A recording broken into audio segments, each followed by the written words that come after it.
Et bonjour à tous, j'espère que vous allez bien. On se retrouve aujourd'hui pour une petite mise à jour de ce qu'il se passe sur les marchés.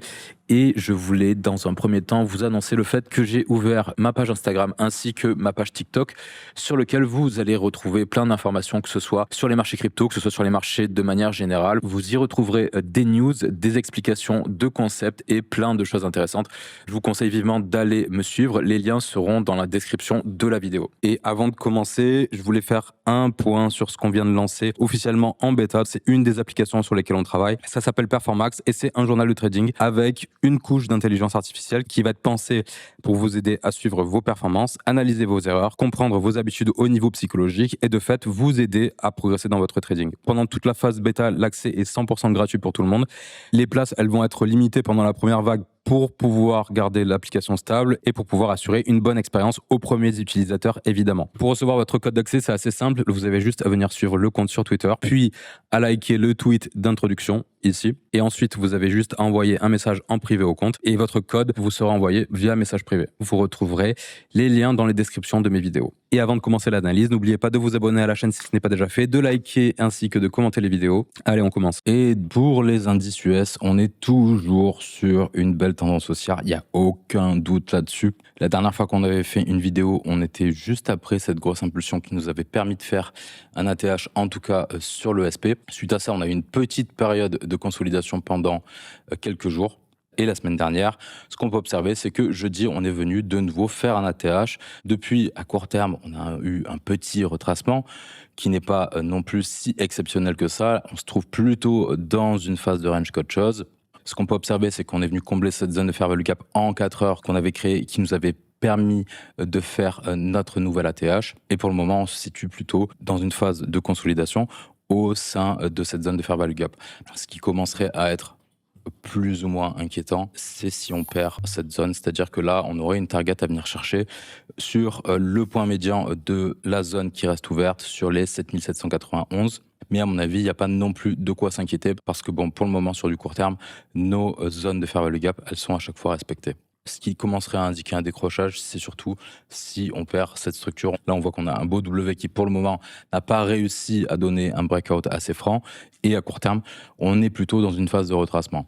D'ailleurs, ce qui est intéressant aussi, c'est que si jamais on revient combler totalement cette zone de fair value gap, en fait, on viendrait retester la neckline de ce W. Ce serait une localisation qui serait parfaite pour avoir un rebond et venir faire de nouveaux ATH derrière. Maintenant, si jamais cette structure ne tient pas, la prochaine target, elle est assez simple à déterminer aussi. C'est que dans le price action, on peut voir qu'on a toute cette zone de breakout avec une succession de 2 zones de fair value gap haussières qui ont leur point médian sur les 7688. Et du coup, combler totalement cette zone, ça nous permettrait plus ou moins d'avoir un retest de cette zone de support au niveau du price action. Et ensuite, on a encore, toujours au niveau du price action, une belle zone ici à venir combler, qui aurait son point médian sur les 7596. Au niveau des moyennes mobiles maintenant, on se situe toujours dans une belle tendance haussière, que ce soit au niveau du 1 heure, au niveau du 4 heures. On peut voir qu'on a notre 4 heures qui s'aligne avec notre troisième zone ici, et qui progressivement pourrait s'aligner avec notre deuxième zone. Ça dépendra le temps qu'on passe en range sur ces niveaux de prix. Et sinon, ce qu'on observe au niveau de nos moyennes court terme, sur du 15 et sur du 5, c'est qu'on commence à avoir un affaiblissement de notre tendance, étant donné que on passe sous le 15, on repasse au-dessus, on repasse en dessous, on repasse au-dessus. Pareil pour le 5 minutes, en un peu plus marqué. Là, si on regarde à beaucoup plus court terme, on est déjà repassé une première fois, une seconde fois sous notre 5 minutes. Et là, à court terme, on essaye de passer sous notre 15 minutes. À voir ce que ça va donner à l'ouverture des marchés. Pour le moment, les marchés ne sont pas ouverts. Ça devrait ouvrir d'ici 1 heure à peu près. On verra évidemment ce qu'on a comme réaction à l'ouverture. Mais en tout cas, déjà, en termes de target à la baisse, on pourrait tout à fait venir récupérer cette zone de fair value gap, venir chercher les stops sous ce niveau pour ensuite avoir un rebond. Ça, c'est tout à fait une possibilité. C'est peut-être ce qu'on est en train de faire là actuellement. D'ailleurs, là, ce qu'on est en train de faire aussi, ce qui est intéressant, c'est qu'on est en train d'essayer de combler cette zone de gap qu'on a eue à l'ouverture. C'est aussi un niveau sur lequel on pourrait avoir une réaction à court terme. Maintenant, attention, parce qu'on est en train d'essayer de break notre 15 minutes. Au niveau de nos points pivots maintenant, en termes de target à la baisse, on va avoir un niveau de support en mensuel qui se trouve sur les 7800 ici, et qui se trouve en confluence du coup avec cette zone de price action. Sinon, on a notre point pivot hebdomadaire qui lui se situe juste sous ce plus bas ici et qui est en confluence avec notre zone de fair value gap. Et puis après, en termes de niveau intéressant, on aurait un niveau de support hebdomadaire qui est quand même assez éloigné des niveaux de prix actuels sur les 7750. Mais si on revient jusqu'ici, ça voudrait dire qu'on n'a pas réussi à tenir notre support en termes de price action. Ce qui est intéressant, c'est les targets. Si jamais on réussit à faire de nouveaux ATH, on a un niveau de résistance en hebdomadaire sur les 7850, on en a un autre sur les 7894. Et puis ensuite, on a toujours un niveau de résistance trimestriel sur les 7963. Ça ferait quand même un sacré mouvement de prix, mais c'est tout à fait possible. Sinon, au niveau du volume profile, sur une vue annuelle, on n'a pas de gros changements, si ce n'est le fait que là, on est en train de marquer un high volume node sur cette zone de prix. Maintenant, c'est vrai que c'est pas un high volume node qui est aussi marqué que celui que l'on a marqué sur toute cette zone de consolidation. Ce qui est intéressant, c'est que notre value haute s'est déplacée. On voit que notre value haute, elle était beaucoup plus basse avant. Là, maintenant, elle se trouve en quasi-confluence avec le bas de notre seconde zone de fair value gap ici sur les 7652 $. C'est tout à fait un niveau sur lequel on pourrait avoir une réaction parce qu'on a une grosse confluence entre le fait qu'on viendrait taguer les sommets de cette zone de consolidation, combler totalement cette zone de fair value gap, ainsi que retester notre value haute annuelle. Maintenant, ce high volume node, à mon avis, on le verra beaucoup mieux sur une vue trimestrielle, mais il pourrait aussi faire office de support. Et sinon, évidemment, on a notre point of control de l'année en cours qui se situe sur les 7436 $. Sur une vue trimestrielle maintenant, voilà, sur le trimestre en cours, on a bien la confirmation qu'on a un high volume node qui se situe sur ces niveaux de prix ici, sur les 7775. Ça correspond au point of control de notre trimestre en cours. C'est évidemment un niveau de prix qui serait à défendre, parce qu'à mon avis, si on passe en dessous, on va très probablement liquider et stop tous les acheteurs qui se sont positionnés sur ce niveau de prix. Et ça pourrait nous permettre très rapidement de passer sous cette structure et de venir chercher cette zone de fair value gap qu'on voit assez proprement aussi dans le volume profile. On peut observer aussi que le bas de notre zone de fair value gap s'aligne à peu près avec la value haute de notre trimestre précédent. Notre ancien point of control, il se situe sur les 7421. Il a déjà été retest. On peut observer qu'on est déjà venu rebondir une première fois dessus, une seconde fois, et que derrière, on est venu chercher les stops sous ce point of control avant de réintégrer notre profile sur le trimestre en cours, rebondir sur le bas de notre value pour venir chercher notre value haute et sortir de notre value. Et là, pour le moment, ce qu'on est en train de faire, c'est que comme notre value haute s'est déplacé, on est en train de réintégrer progressivement notre value. On pourrait peut-être s'attendre sur le SP à de nouveau une phase de range comme on l'a eu sur la fin du trimestre précédent. Et pour finir sur une vue mensuelle, on avait commencé notre mois avec un beau développement à la hausse et pour le moment, on est rentré dans une phase de range. On se rappelle qu'on était sur une sortie de value. Là, on a réintégré notre value. Notre point of control du mois en cours se situe pour le moment sur les 7774 $. On a fait une première sortie de notre value. Première tentative de réintégration, et là on est sur la seconde tentative de réintégration. Sur le SP500, là on a quand même un petit signe de faiblesse, étant donné qu'on est en train de réintégrer notre value une seconde fois. Je pense qu'il y a quand même des chances qu'on vienne chercher à minima notre point of control. Et si jamais notre point of control ne réussit pas à tenir le prix à la baisse, il y a des chances qu'on vienne jusqu'à notre value basse. Notre value basse, elle se situe pile poil sur le bas de notre structure, et elle est aussi en confluence avec le haut de notre zone de fair value gap. Et au niveau du momentum sur le RSI, on est sur une belle divergence baissière en 4 heures, ce qui veut dire que la tendance s'affaiblit. Ça ne veut pas dire qu'elle va forcément se retourner, mais en tout cas, c'est quelque chose de concret. La tendance s'affaiblit. Est-ce qu'on va avoir un retournement de tendance? Pas forcément, mais c'est une première indication qu'on pourrait de nouveau se retrouver dans une phase de range, comme on l'a fait sur les mois de mai, juin et juillet. Et sinon, au niveau de la force relative par rapport aux cryptos, il n'y a pas de grosse surprise. Pour le moment, on est en surperformance contre à peu près tout. Il n'y a que contre Ethereum où on se maintient, et contre Hyperliquid où on commence à être en légère sous-performance. Pour le Nasdaq, maintenant, on est sur un résultat qui est un peu plus mitigé parce qu'on n'est pas venu faire de nouveaux ATH, mais c'est parce qu'on a eu une belle correction quand même sur les valeurs de la tech. Ça ne nous a pas empêché d'avoir un beau rebond qui s'est fait pile sur le haut du tunnel daily. Très rapidement derrière, on est repassé en tendance haussière au-dessus de notre 15 minutes, de notre 1 heure aussi. On a fini par break notre 4 heures assez facilement avec une belle impulsion haussière qui nous a permis de créer de belles zones de fair value gap. Comme sur le SP, on est venu travailler ces zones et ces zones pour le moment, elles sont respectées. On a eu une petite période de range la semaine dernière avec une belle structure haussière qui s'est conclue par une impulsion à la hausse avec, encore une fois, zone de fair value gap en 4 heures qu'on est aussi venu tester. Je pense que si on regarde, on a dû venir tester les 50% de cette mèche. Non, on est presque venu les tester. On n'est pas venu jusqu'aux 50. C'est notre tunnel 15 minutes qui était en confluence avec cette zone de fait qui a permis de faire support et qui a permis derrière de continuer cette impulsion. Par contre, on voit que là aussi, on a un début de faiblesse au niveau de notre tendance parce qu'on fait des impulsions qui sont de moins en moins importantes. Et là, on est aussi sur un petit retracement à la baisse. Par contre, sur le Nasdaq, on est passé seulement sous notre 5 minutes et on vient de retest le 15 minutes. À court terme, en termes de target, déjà, on aurait notre gap d'ouverture à venir chercher. On voit qu'il s'aligne à peu près avec notre EM à 215 minutes.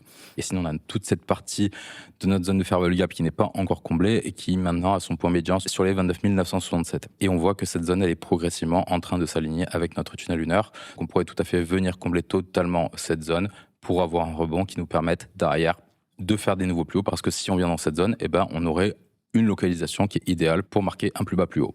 Même si concrètement, on a déjà un plus bas plus haut ici. Mais en tout cas, tant que cette structure de prix tient, pour le Nasdaq, je ne me fais pas énormément de soucis. Maintenant, en termes de target, évidemment, on pourrait aussi revenir sur notre tunnel 4 heures qui se trouve en confluence avec cette mèche, qui est aussi une zone d'inefficience. Et on voit qu'elle a son point médian sur les 29 346 $. Et puis ensuite, comme troisième target à la baisse, on a cette zone de fair value gap ici, qui a son point médian sur les 28 730. Et puis évidemment, on pourrait aussi revenir jusqu'à notre tunnel daily, qui lui est en confluence avec cette belle zone de fair value gap. On voit que le haut de notre daily s'aligne à peu près parfaitement avec le milieu de cette zone sur les 27 854. Bon, on n'y est pas encore. Déjà, on a pas mal de niveaux de prix à venir chercher avant de revenir jusqu'ici. Pour le moment, on va éviter de mettre la charrue avant les bœufs. Il y a des chances qu'on continue cette tendance haussière pour venir marquer un nouvel ATH. Maintenant, au niveau de nos points pivots, là, on voit que on est revenu jusqu'à un niveau de résistance en mensuel sur les 30 237, niveau qu'on essaye de break là à court terme. Sinon, on aurait notre nouveau point pivot mensuel sur les 29 987 qui lui est en confluence avec cette zone de fair value gap. Et puis ensuite, on a pas mal de niveaux de support. Toujours pareil, en mensuel, que ce soit ici sur les 29 687 ou ce niveau ici sur les 29 235 qui s'aligne avec notre zone de fair value gap. Là, on a un niveau annuel qui est assez important et qui s'aligne à peu près avec notre zone de fair value gap qui est pas complètement comblée ici sur les 29 080. Et on voit qu'on a quand même pas mal d'autres confluences avec là aussi un niveau mensuel sur les 29 724 qui est en parfaite confluence avec le point médian de cette zone de fair value gap ici. Sinon, à la hausse, toujours au niveau des points pivots, on a un niveau de résistance sur les 30 442. On en a un autre sur les 30 737 et puis beaucoup plus éloigné, bien au-dessus de notre ATH, sur les 31 487. Au niveau de notre volume profile, on se rappelle qu'on était sur une belle sortie de value sur l'année en cours. On avait réussi à réintégrer notre value à la pullback. Du coup, derrière, on avait eu une belle réintégration qui nous avait ramené jusqu'à notre daily. Là, on est de nouveau sur une sortie de notre value. Et là, le point intéressant en annuel, c'est le haut de notre value sur les 29 240 à peu près. On voit que c'est en parfaite confluence avec pas mal de points d'intérêt. Sinon, notre point of control de l'année en cours, il est sur 25 037 $. C'est un niveau qui est assez éloigné des prix actuels, donc on va éviter d'en parler pour le moment. Sur le trimestre, on était aussi sur quelque chose d'intéressant. On avait cassé notre value basse à la baisse, on l'avait pullback. On était revenu sur notre tunnel daily et derrière, on avait fait réintégration, retest, expansion haussière. Et là, récemment, on est sorti de notre value à la hausse. On a réussi à pullback une première fois notre value haute. Pour le moment, sur le trimestre en cours, il y a un refus de réintégrer la value. À voir si ce niveau de prix va sauter. Si ce niveau de prix saute, à mon avis, il y a de grandes chances que déjà, évidemment, on vienne combler notre zone de fair value gap et derrière, on vienne jusqu'à notre point of control actuel sur les 29 821 $. Et sinon, au niveau du volume profile précédent, pour le moment, on se situe toujours dans la value du volume profile précédent. Ce qui est aussi intéressant à observer, c'est qu'on a rebondi quasiment parfaitement sur le point of control du trimestre précédent. Et sinon, notre prochaine target, c'est évidemment notre ATH parce que ça correspond à la value haute du trimestre précédent. Et le point où on a rebondi aussi, c'était la value basse du trimestre précédent. On avait une confluence entre notre tunnel daily ainsi que la value basse du trimestre précédent. Et pour finir sur une vue mensuelle, sur le mois en cours, on était plutôt sur une structure de range. On voit qu'on naviguait entre value haute et value basse, value haute, value basse, même si on n'est pas allé à chaque fois jusqu'aux extrémités des bornes. En tout cas, c'était plutôt une structure de range. C'est ce qui nous a permis de créer cette belle structure en W. Là, récemment, on voit qu'on a réussi à faire une sortie de notre volume profile mensuel en cours, de retest notre value haute. Pour le moment, on n'a pas encore réussi à réintégrer notre value. Donc, si jamais on n'arrive plus à rebondir sur ce niveau de prix sur les 30 077, évidemment, on reviendrait très probablement sur notre point of control du mois en cours sur les 29 815.